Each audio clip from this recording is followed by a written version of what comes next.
Bonjour Jeanne. Je suis super contente que tu participes à ce projet sur des témoignages d'adultes autistes. Est-ce que tu peux me dire qui tu es, quel âge tu as et ce que tu fais actuellement? Alors, bonjour Alexia. Donc, je m'appelle Jeanne, j'ai 26 ans.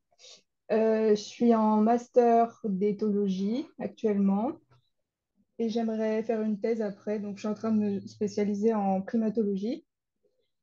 Et voilà, Godal, nouvelle génération. c'est ça. C'est ça, hein? Et Pas aussi primatologie, courageuse. c'est les primates et éthologie, c'est le comportement des animaux. Enfin, c'est ça, Ouais, non? Je dis des bêtises? non, c'est ça. Bah écoute, t'es là, je crois que tu es vraiment la première personne qui me dit, ah, je sais ce que c'est. Parce que C'est tout, hein, c'est pas plus, hein? normalement, on me dit, et toi quoi? Donc voilà. Ah, c'est génial. Ouais. Et donc, tu es en master, tu as presque fini et tu te destines à une thèse. Ouais, j'aimerais bien. Si je peux avoir les financements, tout ça, c'est un peu compliqué, mais ouais, j'aimerais bien. Donc, actuellement, tu es à la fac, tu dois aller en cours et tu dois faire autre chose qu'aller en cours ou tu as t'as des stages? Je sais pas. Ouais, bah actuellement, là, je suis en stage. Donc, je suis en master 1, donc on a un stage de 2 mois, et en master 2, on aura un stage de 6 mois. Donc là, je suis à Gibraltar. Euh, donc, stage parfait pour commencer parce que c'est une population de macaques qui est semi-sauvage. Donc, c'est pas une captivité, mais c'est pas non plus vraiment tout à fait sauvage parce que ils sont quand même en contact avec les touristes. Enfin, il y a un contact, il y a des Ah oui, interactions avec les humains, quoi. Donc, c'est des semi-apprivoisés, c'est ça? Enfin, un peu comme les ouais, c'est pigeons. ça. Enfin, mauvaise comparaison. Ouais, ouais, c'est ça. Donc, ils ont l'habitude des humains, tout ça. Donc, c'est pas non plus. J'avais pas envie pour un premier stage de finir au plein milieu du Congo avec des chimpanzés. J'étais pas prête. Oui, bah, j'imagine qu'il faut, ça doit être un peu flippant quand même de se retrouver en plein milieu de la jungle. Ouais, ouais, ouais, ouais. Ouais.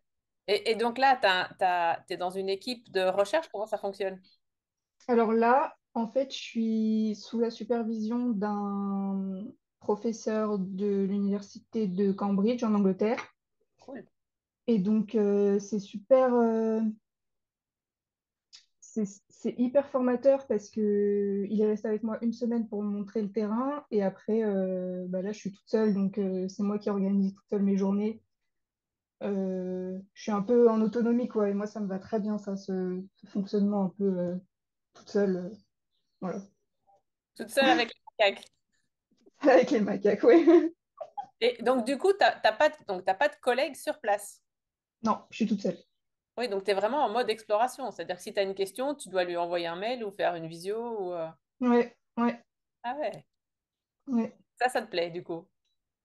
Ouais, j'aime beaucoup. Bah, il y a aussi des aspects un peu compliqués.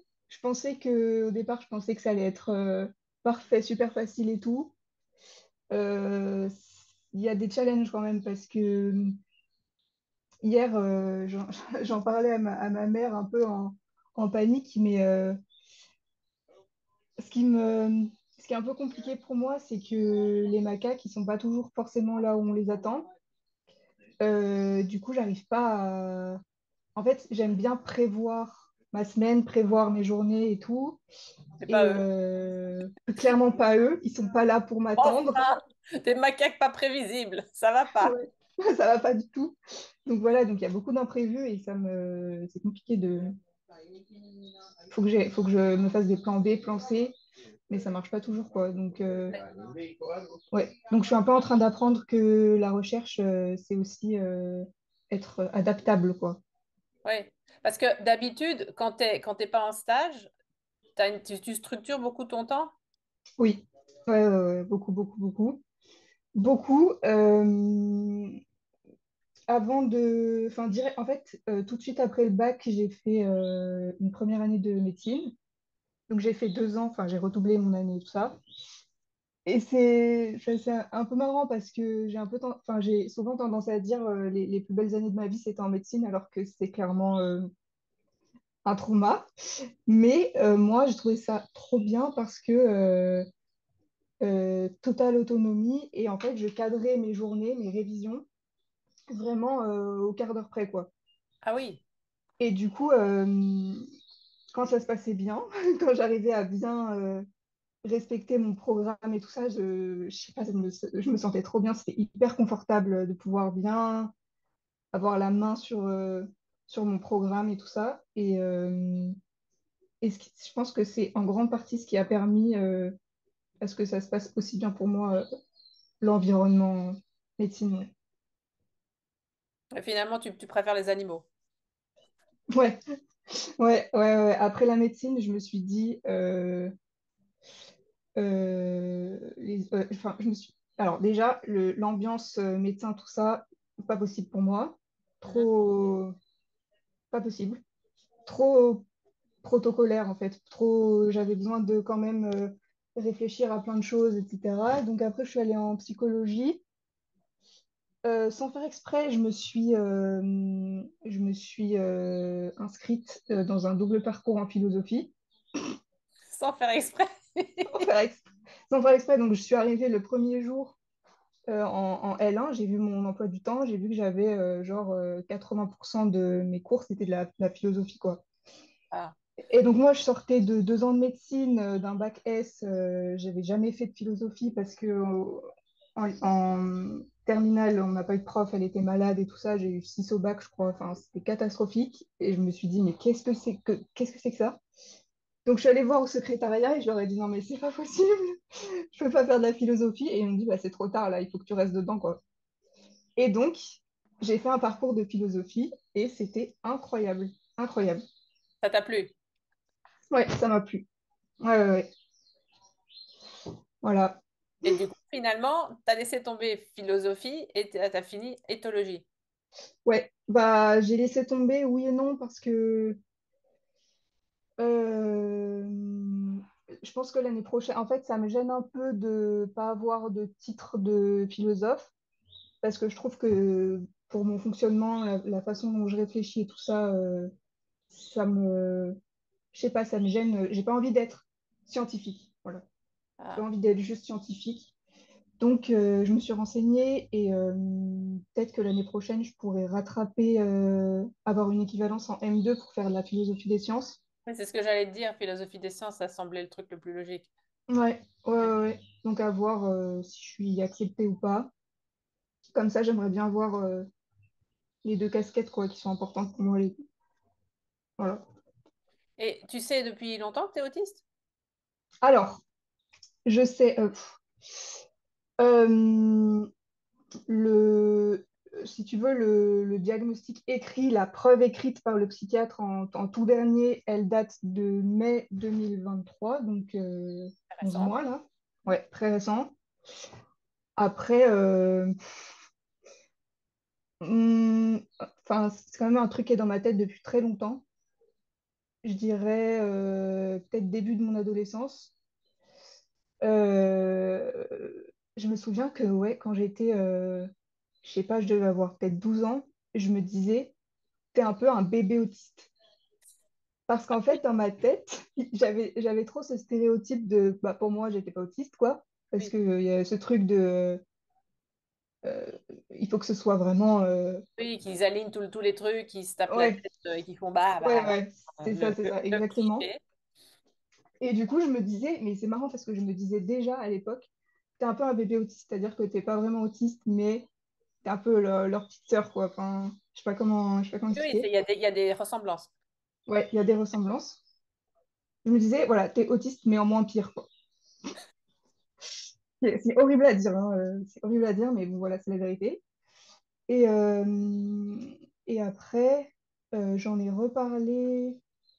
Alors, attends, parce qu'il va falloir quand même que je synthétise. Mais en gros, au début du collège, j'ai commencé à aller voir un psychologue parce que j'avais des problèmes un peu, je sais pas comment dire, un peu. C'était compliqué dans les groupes. Je trouvais pas ma place. J'ai retrouvé des journaux intimes de quand j'étais au collège. Et c'est trop mignon parce que, enfin, je disais, je comprends pas. J'ai l'impression que tout le monde sait comment se comporter et pas moi. Je sais pas quand est-ce que je dois commencer à parler. Bref, je me sentais vraiment pas à l'aise du tout. Pourtant, j'avais des amis, hein. J'avais des amis, mais quand même. Et donc, du coup, j'ai vu une psychologue. Après, j'ai arrêté en fin de collège et après, j'ai repris après le bac, où là, j'ai été suivie à Lyon dans un centre de santé mentale parce que j'avais fait une dépression au lycée. Et, euh, et là, en fait, si tu veux, j'y suis allée parce que j'avais une demande de... En fait, la demande, le besoin qu'il fallait traiter, entre guillemets, c'était que j'avais un stress post-traumatique.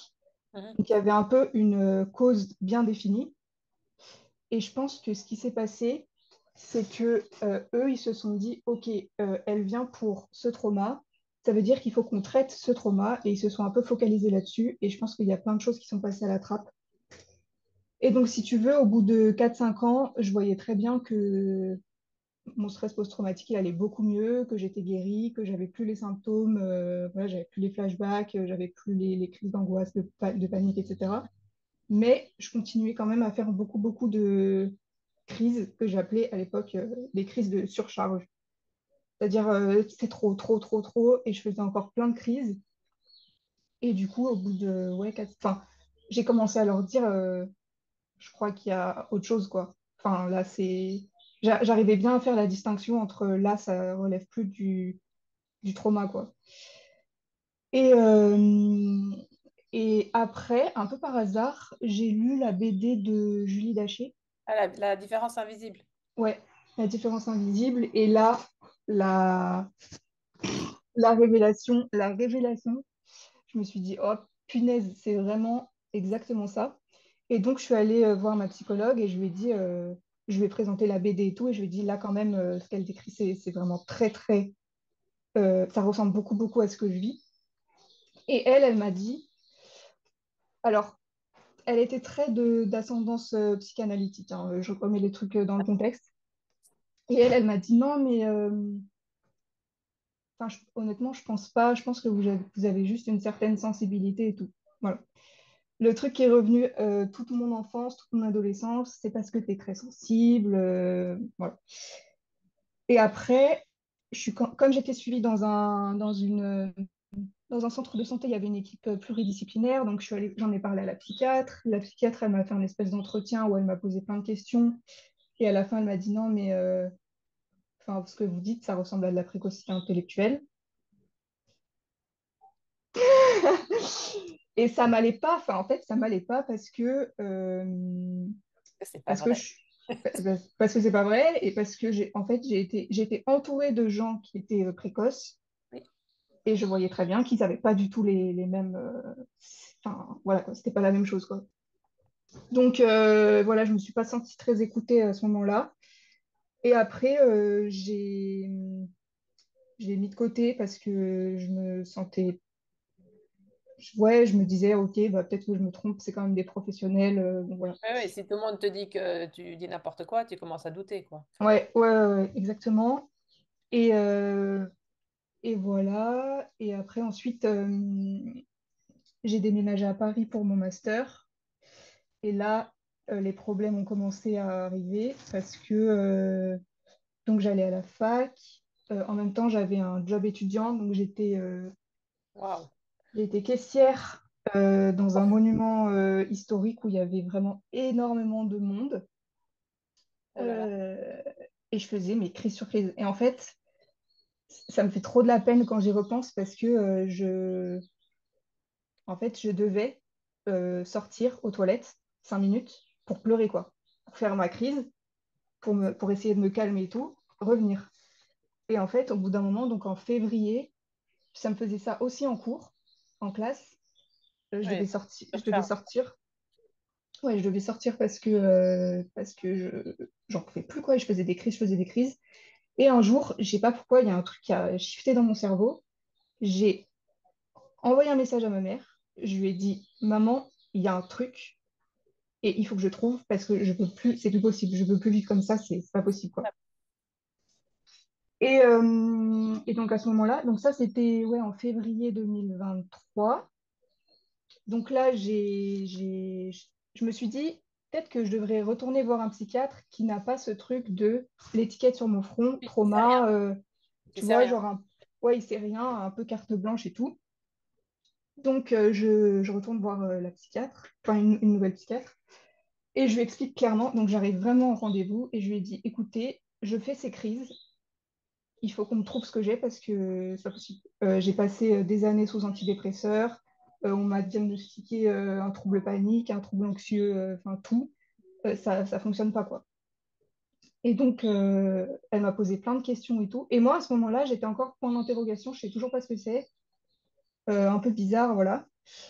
Elle m'a posé plein de questions, hyper détaillées, tout ça. Et à la fin de l'entretien, elle me dit,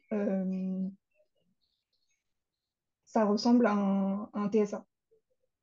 Et Yes! donc là, je me suis sentie, enfin, Oui. genre vraiment une émotion hyper intense. Et je me suis dit, putain, mais je suis pas folle, quoi. Ouais. Et donc, elle m'a dit, il faut commencer à, voilà, faire les tests et tout ça. Pour moi, les délais du CRA, ils étaient trop longs. Et donc, j'ai décidé de le faire en libéral. Donc, je suis allée voir une neuropsychologue. Et la neuropsychologue. Et donc là, oui, donc là, intéressant. Donc, elle me fait passer une VICE, enfin un test de QI. Elle me fait passer la VICE. Ça se passe hyper bien. Enfin, moi, personnellement, j'ai passé un bon moment. J'ai fini ça très vite. Euh, Donc je me suis dit quand même, j'ai certaines capacités attentionnelles parce que je suis restée bien concentrée et tout ça. Et donc après la valse, euh, ça s'est fait sur plusieurs rendez-vous. Elle m'a fait passer les tests pour les TSA. Et après, je suis revenue et là, elle m'a dit, il faut qu'on repasse plus de tests. Donc moi, Ah, je me suis dit, bon, ok, bizarre. l'heure est grave. Ouais, ok, ok. Et donc, elle m'a refait passer d'autres tests. Moi, je savais pas exactement, enfin, je savais pas pourquoi. Et en fait, après, à la restitution, elle m'a dit donc, en fait, vous avez un TSA et un TDAH sans hyperactivité. Ok. Voilà. J'étais, alors, C'est waouh, assez je banal, hein. suis. Enfin, tu vois ce que ça, Ouais, elle ouais, a un truc, mais bon, ouais. Mais avec du c'est recul, 50% des c'est. personnes qui ont les deux. Ouais, ouais, avec du recul, je me dis, oui, c'est banal, mais sur le coup, en fait, j'étais pas prête, quoi. Ah, Surtout que bah, enfin, tu sais, j'ai fait une licence de psychologie. Enfin, je veux dire, le TDAH, on en a parlé en long et en travers. J'ai fait des. oui, mais on t'en parle chez les garçons. T'es une fille, Ouais, toujours la même histoire. Et si c'est un ouais. déficit attentif, tu le vois pas parce que Et tu le vois. Ouais, tu pars, mais tu sautes pas par. ouais, ouais. Et donc, ouais, gros choc. Et, euh, et j'ai été super en colère, tout de suite, colère, quoi. Enfin, alors que ça aurait dû être un apaisement, mais colère, colère, colère. La pauvre. Je disais rien, puis je me dis, mais Jeanne, vous allez bien? Et je lui dis, mais putain, mais comment est-ce que je veux dire, j'ai 25 ans. Et en fait, maintenant, je sais que, enfin, je veux dire, c'est quand même assez jeune, quoi. Il y a des gens qui sont diagnostiqués bien plus tard. Ben, regarde les autres que j'ai Ouais, interviewés. ouais. Et j'ai dit, mais c'est pas possible, comment est-ce que c'est passé à travers, quoi? Comment est-ce qu'on n'a rien vu? Voilà, mon histoire. Et après, par contre, j'ai eu un gros syndrome de l'imposteur. Je pense que j'ai passé plusieurs mois à me dire, elle s'est plantée. Genre, À tu sais, douter du diagnostic. ouais, je Ouais. regardais le compte rendu et je me disais, ouais, elle a fait une faute d'orthographe. Elle n'est pas compétente. Je ris, mais c'est pas drôle. Mais j'ai entendu beaucoup de personnes dire ça. Déjà, je connais pas, je discute pas mal avec des femmes autistes et ça revient quand même beaucoup, cette histoire de non, mais c'est pas possible. Est-ce que c'est vraiment vrai? Et Ouais, j'ai ouais, l'impression c'est que vrai. c'est un parcours qui est fréquent. Donc tu n'es pas Ouais, seul, même si c'est inconfortable. Enfin, voilà. ouais. Et c'est pour ça que c'est hyper important d'avoir le témoignage de personnes qui ont un peu vécu les mêmes choses. parce qu'au moins tu peux te dire que c'est pas juste toi, quoi. T'es pas toute seule. C'est pas une évidence pour cette personne, quoi. Donc voilà. Et depuis que tu as ces confirmations, est-ce que tu as changé comment tu t'organises au quotidien ou ça t'a aidé à plus te lâcher sur ce que tu faisais déjà ou qu'est-ce que ça a modifié? Ça a été hyper utile. Les crises que je faisais, j'en fais beaucoup moins. Je pense que à la fois, ça a enlevé un poids un peu de... Je pense que quand tu te sens coupable, parce que moi, je me disais, mais attends, mais je suis même pas capable de... Je suis même pas capable de guérir d'un trauma, quoi. C'est ça que je me disais. Je me disais, les autres, ils y arrivent, moi, j'y arrive pas. Et donc, je pense que ça, c'est un cercle vicieux pour continuer d'en faire, clairement. Et donc, c'était un peu un mélange de ça m'enlève un poids et aussi, maintenant que je sais, je peux mettre des choses en place. Donc, par exemple, je sors plus dans la rue sans casque, impossible. Euh, Hyper important aussi, et ça, j'ai encore beaucoup de mal à le faire, mais c'est apprendre à dire non, Oui, parce que je pense que c'est la chose la plus importante pour se préserver et éviter enfin, d'être en surcharge, quoi. c'est vrai. Euh, Après, je me suis dit, où est-ce que enfin, où est-ce que ça me handicape dans ma vie?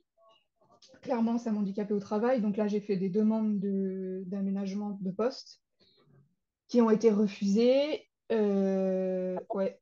Et en fait, j'ai été un peu naïve parce que je me suis pas rendu compte que, comme j'ai un statut d'intérimaire, j'ai pas vraiment de droit, quoi.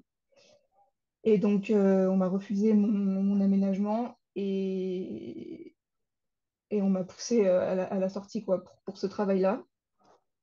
Donc, dur parce que psychologiquement dur. Bah alors, un, déjà parce que tu perds ton travail, et deux, parce que tu, tu tends ta main pour recevoir de l'aide, tu fais confiance aux gens en leur disant ton diagnostic, etc. Et en fait, la réponse, c'est on s'en fout, quoi. Enfin, on Mais s'en fout toi, tu de... n'as pas encore une reconnaissance de travailleur handicapé, j'imagine. Non, Du non, temps. non. J'ai fait ma demande de dossier MDPH en août et j'ai toujours pas de réponse. Oui, ça, je vais te dire comment faire, mais je t'expliquerai après. Ok. Je, je Ok. suis la terreur de la MDPH. Voilà, donc bref, pour le travail, ça s'est mal passé. Par contre, pour la fac, parce que depuis que je suis en études supérieures, donc j'ai 26 ans, ça fait quand même longtemps, j'ai pas eu un seul cours, mais vraiment, je n'ai pas eu un seul cours où j'ai pas fait une crise. Ah oui. Et quand j'y pense, je me dis, mais l'énergie que ça t'a demandé Ah oui, mais tous tu es une tous les survivor, hein. jours, Enfin, objectivement, enfin, tu te rends ouais, compte de ce que ouais, tu as traversé. ouais, ouais, c'est un truc de fou, quoi. Et donc, je me suis dit, là, c'est plus possible, clairement. Donc, l'été dernier, j'ai pris contact avec le service de médecine préventive de la fac et j'ai mis en place des aménagements. Je suis un peu à moitié satisfaite, quoi. Il y a des trucs qui fonctionnent bien, d'autres, je me dis, c'est un peu bon. Ils sont partenaires du truc Atypi Friendly, ta fac? Je crois pas. Ah, oui. Je crois pas. Mais en gros, les aménagements qu'ils m'ont donnés, c'est. Moi, j'ai eu l'impression de ça, c'est peut-être pas le cas, mais c'est l'impression que j'en ai eu. Ils m'ont donné le truc basique, c'est-à-dire, OK, tu as un TDAH, du coup, tes aménagements, ça va être ça, ça, ça. Oui, le menu standard. C'est ça le menu standard, alors que clairement, on est tous différents et je pense qu'on a tous des besoins de choses différentes. Et donc, du coup, ce qui m'a beaucoup aidé, c'est que je ne vais plus en CM parce que les cours magistraux, c'est des cours de 3 heures sans pause. Et moi, au bout de 45 minutes, je suis plus attentive. Donc, j'y vais plus. Il y a beaucoup de gens Euh, dans les cours magistraux. Enfin, c'est quoi qui te gêne, toi? C'est la durée et les gens ou c'est t'as réussi à identifier ou pas encore? Moi, je pense que c'est vraiment l'attention. Je pense que c'est ça parce que... Et peut-être aussi les gens, parce que en fait, je vois très bien qu'au bout de 45 minutes, j'y arrive plus. Et après, j'ai un truc de perfectionniste, il faut que je sois une super élève, il faut que je sois première de promo, il faut que j'ai des super notes et tout, et voir que j'arrive plus à suivre et qu'en fait ça continue sans moi, ça me, ouais, ça m'empire le truc. Et après, du coup, comme je n'arrive plus à être concentrée, il y a tous les sons qui m'arrivent d'un coup, les tac Oui. tac tac tac tac Ah, sur tu peux plus les bloquer, l'ordinateur. en fait. Oui, Ouais, tu peux plus ouais, bloquer. Oui. je peux Dans, plus sur- bloquer les sons, Mm. donc j'arrive pas quoi. Mais quand Et j'y pense, tu enfin, je veux peux dire. mettre un casque pendant le cours? Hmm. C'est vrai que je pourrais faire ça. Parce que si tu as un casque à réducteur de bruit de qualité, en général, ça focalise que sur la voix. Enfin, c'est programmé pour trier tout et ne garder que la voix. Ouais, ouais, c'est vrai. Il faudrait que j'essaie. Mais, euh, mais là, l'année prochaine, je pense que. Parce qu'après, ne pas être en CM aussi, c'est dur parce que tu rates des infos. Oui, T'as l'impression. Enfin, ça isole aussi beaucoup. Et donc, l'année prochaine, quand je vais rentrer en Master 2, j'en ai parlé à un prof de confiance. Et, euh, et maintenant, ils savent. Et je pense que le plus important, c'est que je sorte toutes les heures, oui, 5 j'allais dire minutes. que tu sortes, qu'est-ce qu'on s'en fout? Enfin, Ouais. voilà. Ouais. Je pense que je vais faire ça l'année prochaine. Mais voilà. Et du coup, ça va mieux cette année. Euh, Après, ma fac, elle est hyper loin. Du coup, je dois faire 1 heure et quart de transport pour y aller. Ça, c'est un peu dur aussi parce que les transports parisiens, c'est compliqué. Mais là, je mets gros casque. euh, Puis j'essaye par exemple, je peux partir 2 heures plus tôt juste pour éviter l'heure de pointe. Comme ça, je suis sûre qu'au moins pendant 1 heure et quart, je ne serai pas comme ça contre le mur. Oui, oui, c'est sûr. Et je préfère attendre à la fac 1 heure tranquille toute seule que me taper l'heure de pointe, quoi. Voilà. Qu'est-ce que j'ai eu d'autre comme aménagement? Voilà. Après, pendant les examens, c'est catastrophique hein, parce que le tiers-temps, pour moi, c'est pas adapté. Enfin, Oui, toi, c'est pas de rallonger le problème, c'est de tenir. Je ouais, sais, mon fils a le même problème. ouais, ouais, Ça ouais, nous, en fait, c'est limite, ça le torture parce qu'il se dit qu'il faut qu'il reste jusqu'à la fin. ouais, Donc, ça ouais, rallonge ouais. le problème. Mm. Et du coup, ouais, au premier semestre, les examens, donc c'était des examens de 2 heures, donc moi j'avais le droit à 2h40, je crois. Et moi, au bout d'1 heure et demie, je m'en vais, quoi.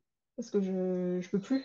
Et donc les profs me disaient, mais t'as un tiers-temps, tu l'utilises pas et tout, mais moi, il est hors de question que je reste deux heures Mais en quarante fait, ils comprennent pas. Ils comprennent pas. Ouais, ouais, voilà. Mais je pense qu'il faudra qu'on regarde, mais parce que ça s'appelait avant Aspi Friendly, tu sais, l'initiative. Et c'est déployé de plus en plus. Puis il y a peut-être moyen d'utiliser ils ont peut-être ils ont fait des vidéos. Ils ont tout un site avec des vidéos pour expliquer les besoins des étudiants autistes. Et peut-être que, tu vois, leur transmettre ces informations-là, qui sont quand même, enfin, c'est des grosses universités hein, qui ont ces labels-là. Il y a Toulouse, il y a Saclay, je ne les connais pas toutes, mais ça peut être peut-être une piste pour toi, Ouais, les ouais. sensibiliser. J'étais allée voir le site et j'ai trouvé que c'était hyper bien fait. Et je m'étais dit peut-être que l'année prochaine, enfin, je leur transmettrai ça au service de prévention Mais après, ouais. Après, je me suis dit quand même, ça fait un peu prétentieux, quoi. Pareil, les profs. Côté, tu serais diabétique et on te proposerait des solutions pour épileptique, enfin, c'est un peu ça qu'ils font, quoi. C'est bon, attends, Ouais, on a des aménagements. Bon, allez, tu prends ça. On ne sait pas si ça marche, mais on sait tout ce qu'on a. Enfin, ouais, non, ça va pas. Puis même pour les générations d'après, il faut qu'il y ait quelque chose qui se mette en place, quoi. Voilà. J'ai vu aussi que Sciences Po, ils ont sorti des espèces de guides en fonction de... J'ai vu qu'ils avaient ça pour les TSA, le TDAH, le guide de l'étudiant en situation de handicap. Et Ah, mais tu peux jouer, tu sais, pour une espèce de compétition entre les facs. Tu leur dis, regardez ce que fait Paris-Saclay, regardez ce que fait Sciences Po. Et il y a des gens que ça motive de ouais, dire, c'est pas ça, nous. ouais, ouais, ouais, Enfin, c'est vrai.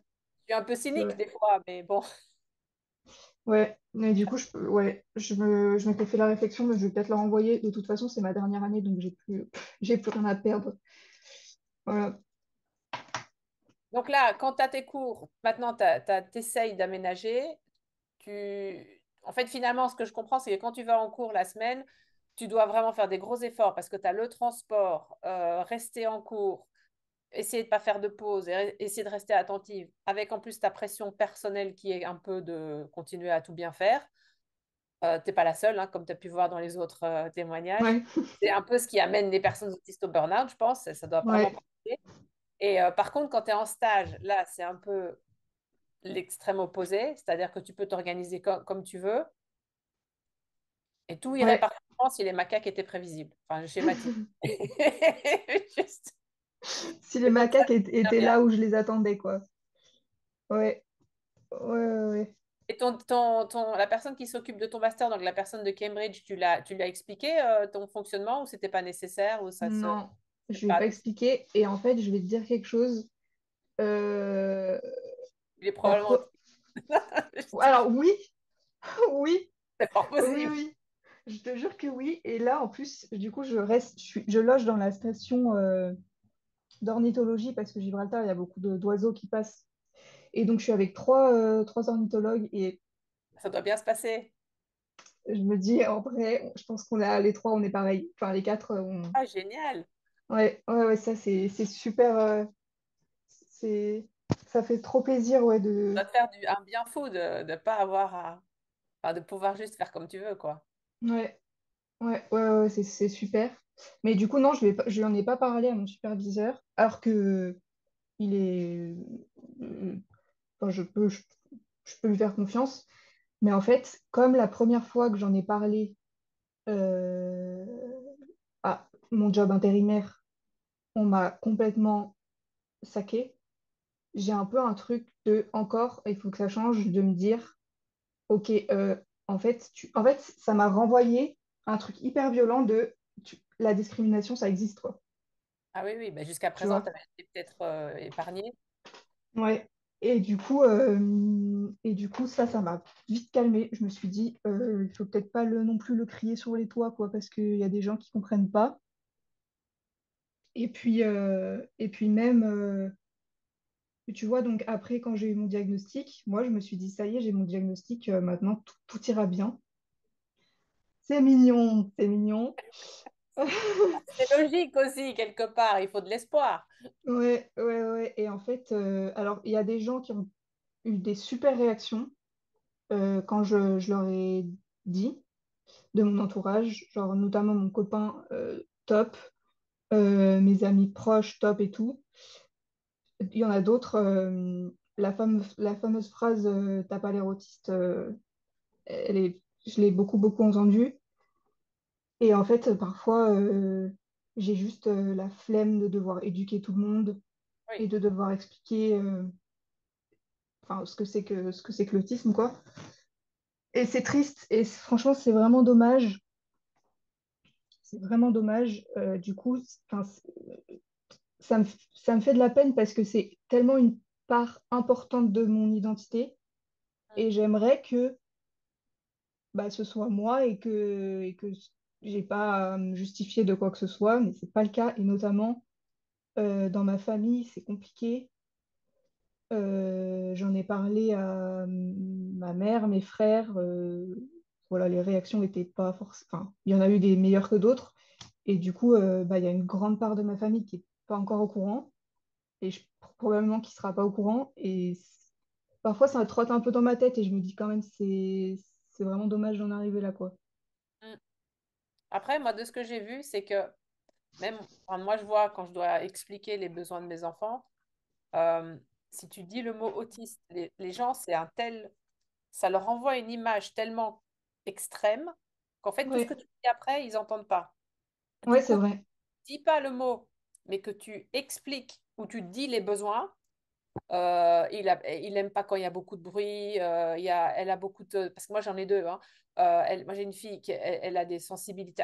Elle est tactilement, c'est très compliqué. En fait, tu parles des difficultés ou des symptômes, ou pas des symptômes, mais des besoins.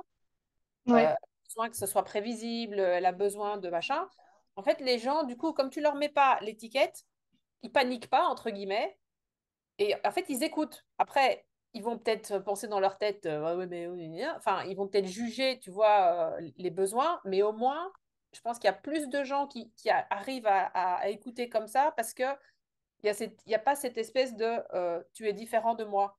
Enfin, je sais pas ouais, si c'est bien, mais je pense que c'est quand tu balances le mot, on le voit, il y a même des médecins, ils font tout pour éviter ce diagnostic. Enfin, moi, je connais des dizaines de familles et en fait, on a vraiment l'impression, et nous, on a eu ça aussi, que les médecins voulaient tout expliquer par tous les moyens possibles, quitte à prendre tout le DSM et mettre tout...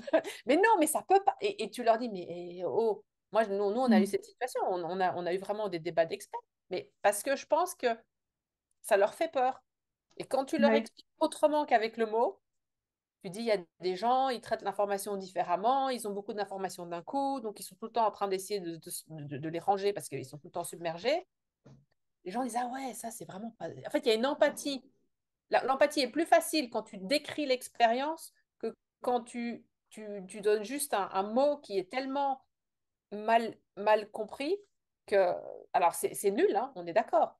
Mais ouais. peut-être que c'est une question de maturité de la culture en France qui est très, très immature. Et progressivement, et c'est un peu comme ça, c'est aussi un peu ma petite contribution à ça, les gens vont commencer à se dire, ah, mais finalement, il y a de la diversité partout, en fait. Mm, J'arrête ouais, de parler. ouais.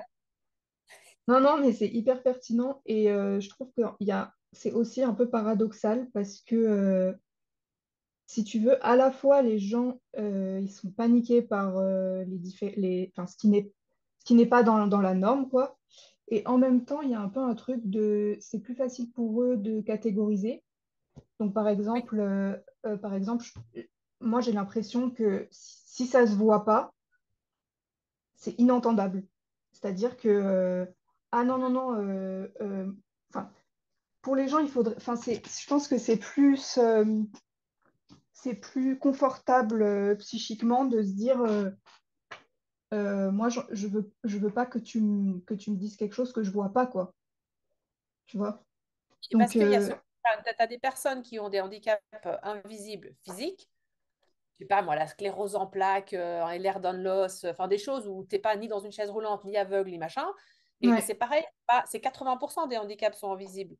Mm, Ces personnes-là, elles t'expliquent, elles ont la même expérience où elles se font engueuler parce qu'elles demandent à passer, tu sais, en prioritaire dans les queues, les choses comme ça.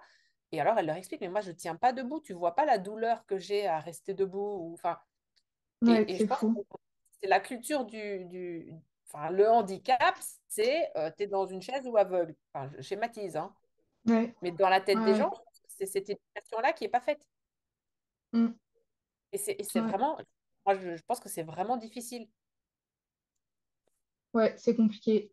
Et ton expérience avec les médecins, je l'ai vécu aussi parce que du coup, j'en ai parlé à mon généraliste parce que je pense qu'il y a plein de choses au niveau de ma santé physique qui s'expliquent par ce qui Oui. se passe dans mon cerveau. Et donc, je lui en ai parlé et lui, son discours, c'était non, mais en ce moment, c'est un peu la mode de mettre des étiquettes, mais il faut pas que tu te réduises à ça, c'est pas ton identité, nanana. Comme si c'était un truc grave, quoi. Enfin, Oui, comme oui, si c'est ça, c'était... ça les rend inconfortables. ouais, Ils ouais, veulent pas contribuer à te faire du mal, entre guillemets, alors que finalement, c'est le contraire, puisqu'on sait qu'il y a des comorbidités qui sont plus surreprésentées dans la population enfin, les autistes ou les personnes avec un TDA. On sait qu'il y a plus d'allergies, qu'il y a plus de troubles de sommeil, qu'il y a plus d'épilepsie. Enfin, il y a plein de choses. On a fait, nous, à PIC, on a fait un webinaire là-dessus. Et, euh, et c'est aussi pour ça que l'expérience de vie actuellement des personnes autistes est plus faible. ouais, Parce qu'en plus, ouais, il y en a qui ne savent pas expliquer où ils ont mal, ils savent pas ressentir, ils n'ont pas forcément la détection de la douleur qui fonctionne. Et c'est pas que sur le spectre des autistes qui ne parlent pas ou qui ne Mm. communiquent pas oralement. Enfin, moi, j'ai un enfant, il sent très peu la douleur. Ouais. Ouais, ouais.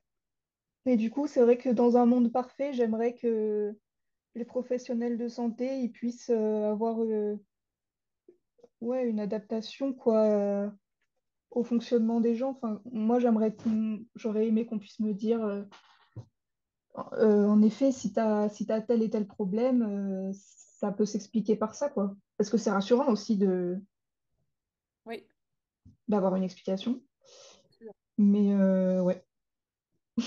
Donc, le cliché qui t'énerve le plus, alors t'as pas l'érotiste. Est-ce qu'il y en a un autre ou c'est vraiment celui-là que vraiment c'est le pire? Moi, celui qui m'énerve le plus, et c'est, disons, un énorme cliché qui en englobe plein d'autres, c'est les filles ne sont pas autistes. Oui. Voilà.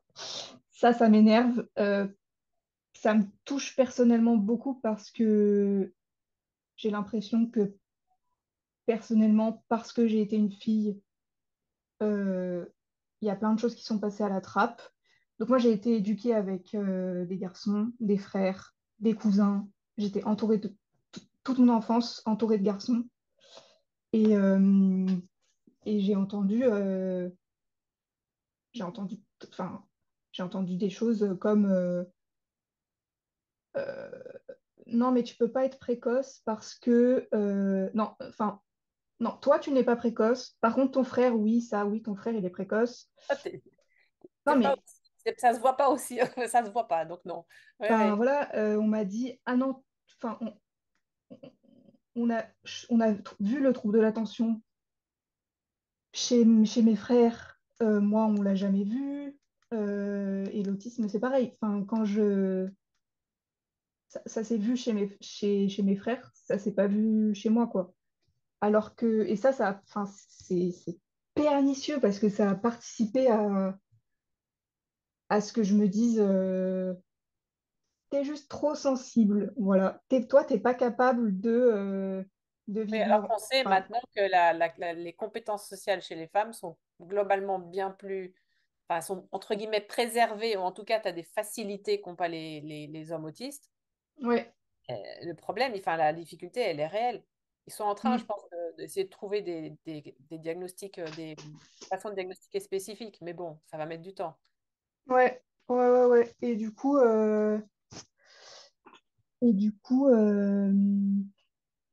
mince, je voulais dire un truc et j'ai oublié.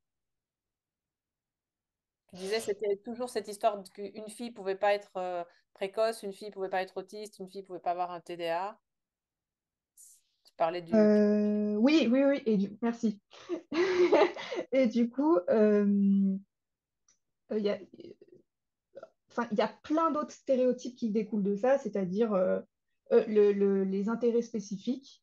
Oui, Si un petit garçon, euh, il est fan de Formule 1, il connaît tous les circuits. S'il est fan de train, il connaît toutes les lignes et tout. Là, on va se dire, ah tiens, ça c'est quand même particulier. Alors que si une fille, elle fait des collections de fiches d'idoles, j'en sais rien, elle est passionnée par les chevaux, etc., on va se dire, ah, mais c'est une petite fille, quoi. Enfin, voilà, elle c'est clair. remplit bien son rôle de fille, quoi. Et il y a ce stéréotype-là, mais je pense qu'il y en a vraiment plein d'autres. Donc voilà, celui-là, c'est celui qui m'énerve le plus, mais bon, il y en a tellement. Et toi, là, maintenant, alors c'est encore frais, hein, je pense que tu es encore en train de trouver tes marques, mais si tu devais donner des conseils à d'autres étudiants dans ta situation, tu leur dirais de faire comment ou de pas faire comment? Moi, le plus gros conseil que j'ai, c'est apprendre à dire non. Apprendre à dire non, c'est compliqué parce que ça veut dire qu'il faut se détacher de la culpabilité, de vouloir faire plaisir à tout le monde et tout ça, mais je pense que c'est vraiment la chose la plus importante, quoi. C'est-à-dire, si un jour vous n'êtes pas capable d'aller en cours, et ben c'est non, on va pas en cours. Si vous